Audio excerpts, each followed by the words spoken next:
Télémaque s'approche de son père et lui offre du pain et lui conseille avec de mendiants auprès des prétendants.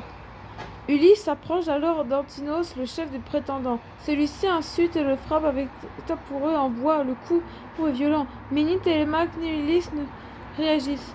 Le roi, déguisé en mendiant, va s'asseoir sans dire un mot, mais il pense déjà à sa vengeance. Quand une des servantes explique à Pénélope ce qui s'est passé, la reine est fâchée. Le visage couvert par un voile, elle descend de sa chambre. Quand elle arrive dans la salle, les jeux et les danses s'arrêtent. Alors, parlant à son fils, elle dit « Télémaque, une servante m'a dit qu'un preuve étranger est arrivé ce soir et tu as laissé Antinos le maltraiter.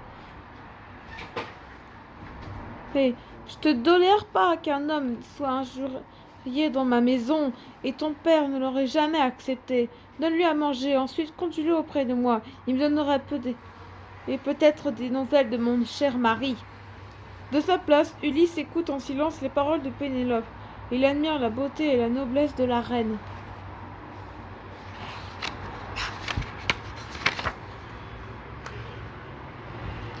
Chapitre 15. Quand Ulysse est démasqué. Après le dîner, Télémaque invite les prétendants ivres de vin à se reposer. Sans tarder, les hommes rejoignent leur couche et s'endorment. Ulysse, lui, reste dans la grande salle en pensant. C'est Athéna l'avertit qu'il est temps de cacher les armes.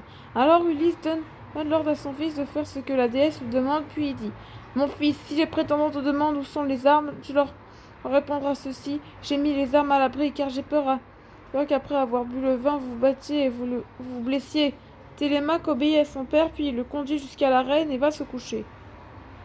Pénélope est troublée par ce mendiant qui ressemble en tout à son mari. Elle lui demande donc de s'asseoir à côté d'elle pour parler.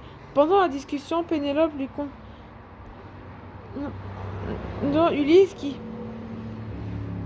Pénélope lui confie ses peines. Alors, Ulysse, qui veut la consoler, lui prédit le retour prochain de son mari. Pénélope est émue par les paroles du mendiant et elle lui promet qu'il sera bien traité dans sa maison.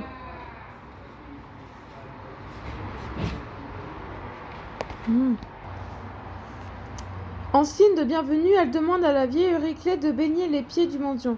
Euryclée, un chaudron à la main, s'approche du mendiant délicatement. Elle lui lave les pieds. Soudain, elle reconnaît la cicatrice d'Ulysse à la jambe. Il n'y a aucun doute. L'homme en face d'elle est son roi. Sous le choc, la vieille renverse son chaudron et pleure à chaudes larmes, puis elle s'exclame. « Ulysse, c'est bien toi, enfin! Tu es de retour !» Ulysse a peur qu'on entende la servante. Alors il attrape la vieille dame par le bras et lui dit « Vas-tu te taire? Est-ce ma mort que tu veux?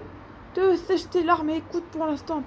Personne ne veut savoir que je suis de retour chez moi, alors jure-moi de te taire. » À ces mots, Euryclée promet de ne rien dire et quitte la salle. Alors Ulysse s'approche de la reine et la remercie pour sa gentillesse.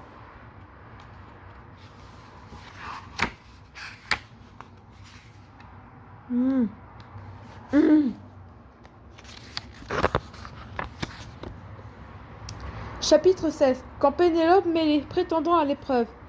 Pénélope fait s'asseoir Ulysse sur le fauteuil à côté du sien et elle lui dit « Étranger, le jour approche où je vais abandonner le palais d'Ulysse. Je peux plus faire attendre les prétendants qui me présentent de me marier. J'ai décidé de leur proposer et l'épreuve de l'arc. Celui qui l'emportera sera mon époux. Noble Pénélope, gagnez cette épreuve aussi. Vite que tu le peux, car Ulysse sera revenu avant que les prétendants tirent leurs flèches. » Espérant que les dieux t'entendent, soupire la reine. Je vais me retirer. Tu peux rester dans cette salle. Mes servantes ont porté de beaux paix et des peaux de bêtes pour faire ton lit. Quand la reine a quitté la grande salle, Ulysse va se coucher, mais il n'arrive pas à dormir. Il est agité par la colère et il cherche un plan pour supprimer les prétendants. Le lendemain, c'est le jour où la fête d'Apollon, le dieu qui porte un arc. À cette occasion, Pénélope invite les prétendants à un grand festin.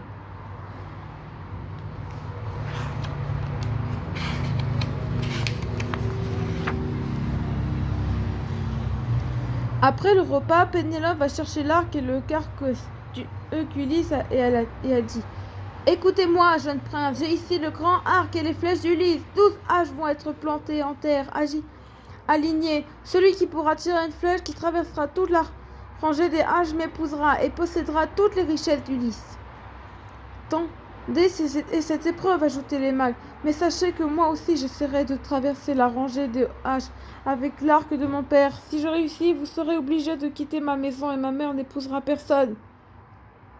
Après ces paroles, Télémaque se lève, va planter en terre les haches et saisit l'arc. 3 fois il essaie de le prendre, mais il n'a pas assez de force. La 4e fois, Ulysse lui fait signe de poser l'arc. Télémaque obéit et déclare à l'assemblée des prétendants: Hélas, je manque de force. Essayez cet arc et finissons-en.